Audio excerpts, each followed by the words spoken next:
Welcome to the channel. My name is Mitch Moore, and today we're going to be talking about 5 things to look out for when you're shipping your bike. Let's go.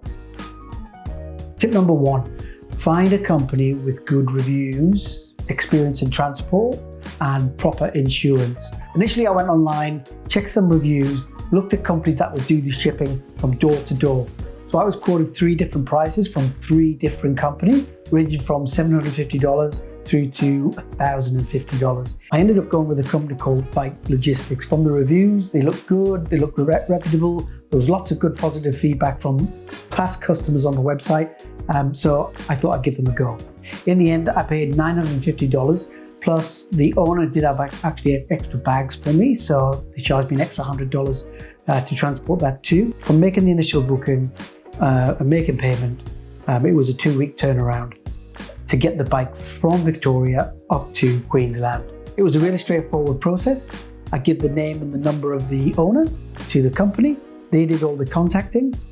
They arranged the time and what time it would be shipped, how and when the pickup time was, and how long the delivery would be. Tip number 2 is speak to the owner of the bike. Make sure that you know exactly what the condition of the bike is. I had photographs. I bought the bike on bike sales. I had a good conversation with the owner. He ran me through the bike. We did a video call, let me know if there was any damage, any marks, anything like that on the bike, so that I knew when it was going to be shipped, everything would be fine. Tip number 3 is insurance. So make sure you know exactly what is covered, what's not covered, and what you expect to pay for, especially if you've got a really expensive bike. Tip number 4, check delivery times and conditions. Will the bike be dropped off at your door? Is it a door-to-door service? Will it be dropped off from depot? When will it be dropped off? What is the window? And how will it be transported?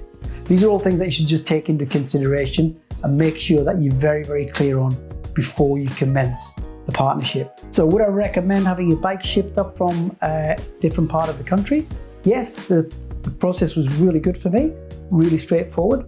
Transport company kept me in communication, kept me in touch, gave me the number of the driver. The driver actually called me, let me know the window he was coming and what he was going to turn up. The bike arrived, it was in great condition, and I was super, super happy. Now, I'm not being paid by Bike Logistics. This was just one of the companies I use. I don't have any affiliation with them, but would I recommend them? Yeah, I think they're a pretty decent company, and communication is really good. So it's a thumbs up for me, and thanks for tuning in.